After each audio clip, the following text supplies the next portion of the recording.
Olá, seja bem-vindo a mais um Telesaúde Goiás, um projeto que tem como objetivo promover a saúde da população brasileira através da educação. E aqui meu agradecimento a toda a equipe de Telesaúde Goiás, a Universidade Federal de Goiás que abarca esse projeto. E claro que o nosso tema de hoje é um tema que impacta bastante na qualidade de vida da nossa população e principalmente a nossa ideia é apresentar o que temos de novidade com relação aos medicamentos utilizados para o controle da diabetes. Então, venha comigo. Se você não segue no canal, eu peço essa gentileza para que cada vez mais pessoas possam ter acesso à informação de qualidade, promovida por esse canal. Além, claro, peço, que pela gentileza, se desejarem me seguirem, dentro das redes sociais, eu estou no Instagram como @drcidião. Vou ter um prazer imenso de, claro, ouvir as suas críticas, sugestões, temáticas que você queira trabalhar.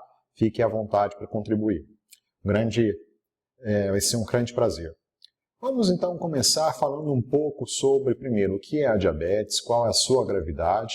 Lembrando que essa é uma doença de alta morbidade, baixa mortalidade. Ou seja, você tem uma pessoa, um paciente que vai sofrer por muito tempo, por um longo prazo, e que pode, caso não haja um tratamento adequado, impactar muito na qualidade de vida desse paciente, né? E o que nós temos? Nós temos duas situações, dois tipos de diabetes, classificada como sendo onde você tem uma resistência dos tecidos periféricos à entrada da insulina. Então, a insulina, quando ela é liberada, você vai ter, principalmente pelo pâncreas, você vai ter um aumento da produção da glicose, mas essa glicose ela não vai se difundir para dentro dos tecidos, justamente porque esses tecidos, os receptores da insulina, não estão se ligando de forma adequada. Então, isso significa que essa glicose liberada para a corrente sanguínea, essa alta glicemia, tende a se transformar no tecido adiposo e os tecidos vão sofrer com carência energética. Isso é o que caracteriza a tipo 1, diabetes do tipo 1, onde você tem um aumento da resistência à insulina nos tecidos periféricos. E a do tipo 2, aí você já tem um problema pancreático, onde vai haver uma secreção inadequada, principalmente com uma redução no seu volume, pelas células beta-pancreáticas, que são as células responsáveis pela produção da insulina. Em ambas as situações, nós temos ali, claro, um potencial genético dessa situação, mas agravado e confirmado pelo meio ambiente, pelo estilo de vida da população, motivo pelo qual nós temos observado nos últimos anos o aumento da incidência dessa patologia entre a população brasileira, e reforçando que muito não é só relacionado à genética, mas muito a ver com o nosso estilo de vida, com a nossa alimentação, com a baixa capacidade de atividade física. Então isso tem tornado a diabetes com uma incidência muito maior na nossa população, o que exige aumento do tratamento, aumento no consumo de medicamentos, aumento da disponibilidade desses medicamentos para a população. E por falar em medicamento, no gráfico a seguir, reforçando aqui, na verdade, alertando que a maioria das imagens utilizadas aqui nessa apresentação foram retiradas, foram usadas como referência do livro Farmacologia Ilustrada, que é uma referência que eu indico a você que quer conhecer um pouco mais desse assunto. Ele é um livro muito interessante, e um livro introdutório para o conhecimento da farmacologia, e utilizei aqui justamente por ser imagens muito esclarecedoras em todo esse conteúdo. Então, dentro do gráfico que está aqui à direita da nossa apresentação, nós temos a comparação de pacientes com gravidade crescente da diabetes. Então, você tem desde a capacidade normal do paciente, que tem alta capacidade de secretar insulina, e essa capacidade ela vai decaindo, na qual você tem uma capacidade menor nos pacientes que apresentam tolerância à glicose de forma insuficiente, pacientes com diabetes do tipo 2, onde você tem uma incapacidade de secretar insulina de 0 a 5 anos e de 5 a 15, e com mais de 15 anos, onde você não tem praticamente mais a capacidade de secretar insulina, e aí o paciente ele é totalmente dependente de injeções múltiplas ao longo do dia de insulina para poder repor aquilo que ele não produz de maneira natural. E é importante considerar que essa insulina utilizada para o tratamento do tipo 2, hoje nós temos a biotecnologia, a produção através dessa metodologia moderna, que ela permite, né, uma redução de reações adversas, principalmente considerando os processos alérgicos, uma vez que no passado a insulina utilizada para o tratamento dessa patologia era insulina de origem suína, né, de origem animal, então muito próximo, esse polipeptídeo muito próximo, muito parecido com o humano, mas não idêntico, né, nós tínhamos muitos casos de rejeição dessa insulina por processos alérgicos, e hoje já não mais, justamente pela nossa capacidade, através da biotecnologia, de produzir esse polipeptídeo, inserindo o gene humano de produção da insulina em micro-organismos que passam a produzir e, com o processo de purificação, ofertar através desse medicamento. E é claro que quanto maior essa dependência, né, a não produção de insulina, maior gravidade está na doença. E aí o que se tem, né, principalmente o sintoma da hipoglicemia como uma causa dessa patologia, na qual você vai ter, com a baixa dose de glicose na corrente sanguínea, você pode manifestar dores de cabeça, né, a cefaleia, ansiedade, crise de ansiedade, taquicardia, confusão mental, vertigens, né, ou tonturas, e a diaforese, que é essa transpiração sem causa aparente, não estando relacionado especificamente ao aumento da temperatura, ao controle, né, da sua temperatura interna. Temos ainda outras duas reações adversas comuns aí à aplicação da insulina, que é a lipodistrofia, que é um aumento, né, um endurecimento do tecido adiposo em torno do local de aplicação da insulina, bem como a hipersensibilidade, que são as reações alérgicas à presença da medicação. Então são duas reações adversas classificadas como comum no tratamento da diabetes. E aqui mostro para vocês, através desse esquema, né, todo o tratamento que nós temos atualmente. Nesse esquema, é claro que aqui ele apresenta, né, um método esquemático de mensuração da glicemia, que é uma rotina para os pacientes com diabetes, e precisa realmente ser uma rotina, para que você possa ajustar a sua medicação. E aqui nós temos os principais tratamentos atuais, né, da diabetes. Partindo da insulina, né, das insulinas, e que hoje se classificam em insulina de rápida ação, curta, ou seja, são aquelas insulinas que têm ação quase que imediata após a sua aplicação, mas o seu tempo de duração ela é curta. Os de ação intermediária, NPH e a lenta, e a ação lenta, mas de ação longa, né, ultralenta, e a glargina. Já mostro para vocês uma imagem que vai representar a diferenciação nessas medicações, que justamente vai depender, é claro, do tempo que você necessita para iniciar a ação, que é o tempo para alcançar o mínimo, a concentração mínima e efetiva, e também o tempo de duração do efeito, ou seja, por quanto tempo a concentração na corrente sanguínea estará acima da concentração mínima efetiva, né, até que você tenha ali todos os mecanismos de eliminação da droga e essa dosagem fique abaixo da concentração mínima efetiva novamente. Posteriormente, nós tivemos a disponibilização dos hipoglicemiantes orais, como as biguanidas, e os secretagogos de insulina, todos os medicamentos que vão atuar fazendo com que haja uma maior liberação de insulina pelo pâncreas. Então, eles vão atuar através do mecanismo de ação, aumentando a dosagem de insulina e, consequentemente, favorecendo a ligação aos receptores que estão alterados na diabetes do tipo 1. Então, os hipoglicemiantes orais são as drogas de escolha para o tratamento do diabetes tipo 1, enquanto as insulinas do tipo 2. E, posteriormente, né, nós tivemos aí, o que vem de mais moderno, drogas classificadas como milinomiméticos e mimetizadores da incretina, que são as drogas mais recentes lançadas no mercado, e que vão atuar, e vamos falar um pouco mais daqui a pouco sobre cada um desse grupo, vão atuar reduzindo a glicemia, mas também atuando em outros mecanismos de controle da diabetes, certo? E claro que o meu convite aqui é para aprofundar um pouco mais o conhecimento dessas drogas, que é o motivo e objetivo dessa teleaula.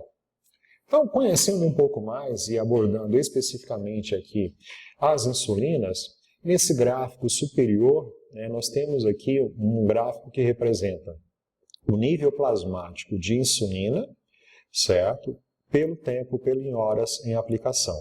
E nós percebemos que nós já temos diferentes mecanismos, todas elas são insulinas sintéticas, disponíveis através da biotecnologia, mas dependendo da sua formulação, nós temos drogas com curtíssimo efeito de tempo, ou seja, que alcançam o pico de concentração de forma extremamente rápida, como é o caso da insulina glulisina, certo? Extremamente rápida a sua ação, o seu pico, ou seja, a concentração na corrente sanguínea alcança o pico máximo rapidamente, um pouco mais de 1 hora após a sua aplicação, e nós temos a insulina, como a glargina e a determir, que ela demora um pouco mais a alcançar o seu pico, mas ela vai perdurar por mais tempo dentro da corrente sanguínea, exigindo que o número de aplicações para manter a insulina dentro da janela terapêutica seja a menor frequência,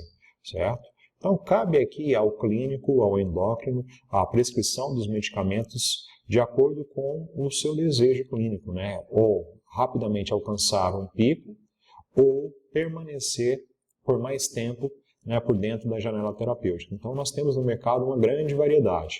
Então, um exemplo claro, talvez uma das que sejam mais utilizadas no dia atual, no momento atual, é a insulina NPH, que atinge por volta de 6 horas após a sua aplicação, um pico máximo, e perdura na corrente sanguínea por até 18 horas, exigindo aí uma aplicação de pelo menos 2 vezes diária dessa medicação para que alcance a insulina dentro da janela terapêutica, certo? Então, são variações diferentes e a tendência do mercado é trazer para nós uma variedade grande de medicações com mais qualidade de vida para o paciente.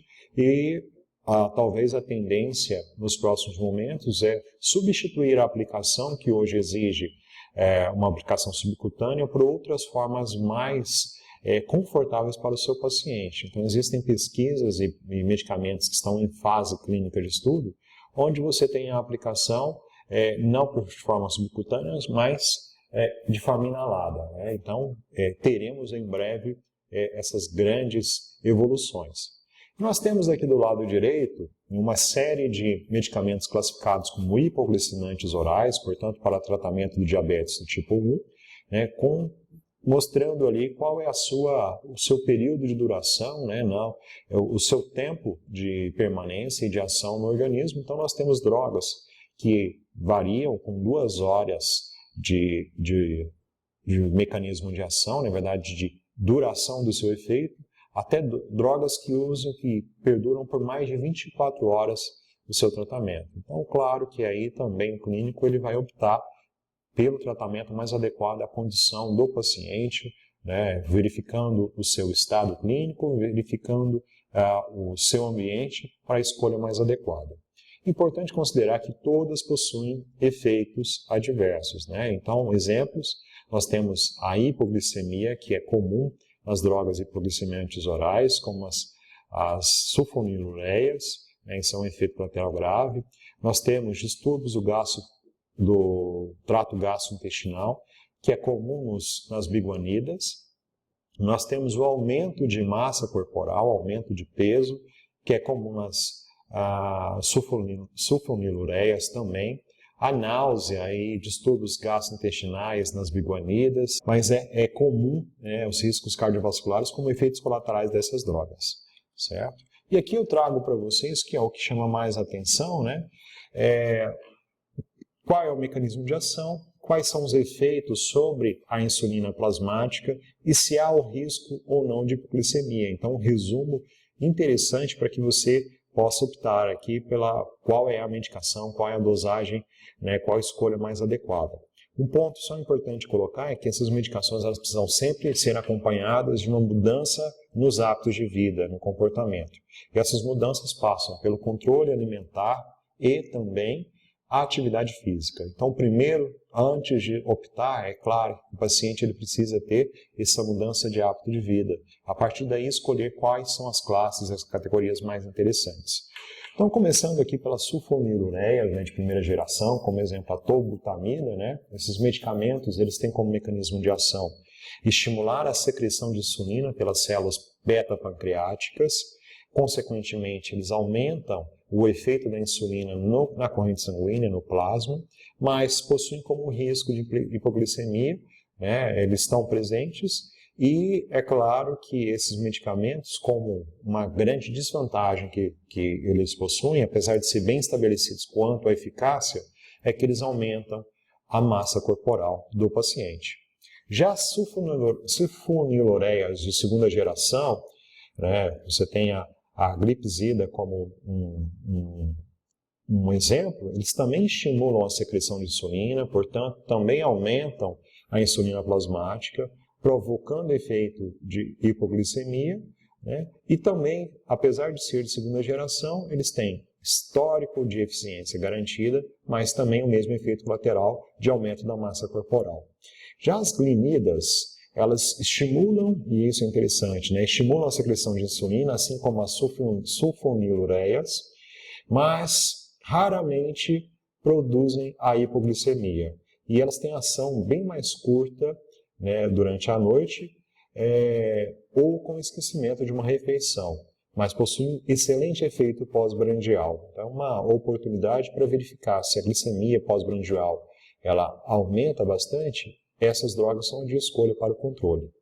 Já as biguanidas, como principal exemplar a metformina, é extremamente seguro, é preferido contra o diabetes do tipo 2, uma eficácia bem estabelecida porque ele diminui a produção endógena e hepática de glicose, então não atua sobre a insulina diretamente.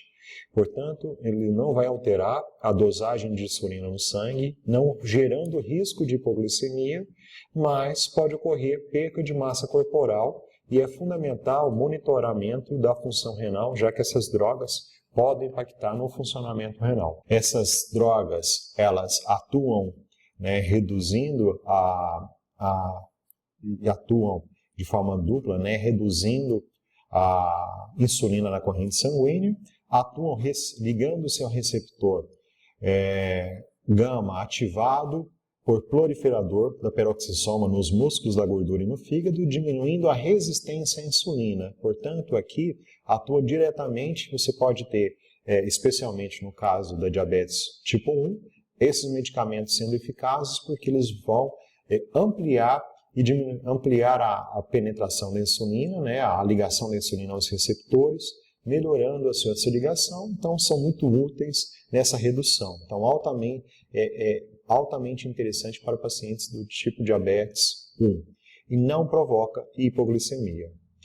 Temos os inibidores da alfa-glicosidase, como a carbose e o miglitol, diminuem a absorção da glicose, então diretamente na alimentação e devem ser tomados junto com a refeição. Entretanto, eles provocam efeitos adversos gastrointestinais, principalmente a diarreia, não provocando hipoglicemia e não alterando a insulina dentro da corrente sanguínea. Temos os inibidores de DPP de número 4, como a sitagliptina. Essa medicação ela aumenta a liberação de insulina dependente da glicose e diminui a secreção do glucagônio, portanto, altera a presença da insulina na corrente sanguínea, não possui efeito de hipoglicemia. A grande vantagem é que é uma dose única e pode ser ingerido com ou sem alimentos e é bem tolerado. Então, são drogas mais novas. E os mais recentes são os incretina miméticos, são os miméticos da incretina, né, do hormônio incretina, como a hexanatina, a liraglutida e o Ozempic, né, que é o mais recente no mercado. São drogas que aumentam a liberação de insulina, dependentes da glicose, diminuem a secreção do glucagônio, retardam o esvaziamento gástrico, né, e, consequentemente, vão aumentar a saciedade. Então, o indivíduo, naturalmente, ele vai sentir menos fome, gerando um efeito colateral de perca de massa corporal, perca de peso. Consequentemente, há o aumento de insulina na corrente sanguínea, sem efeito de hipoglicemia, certo?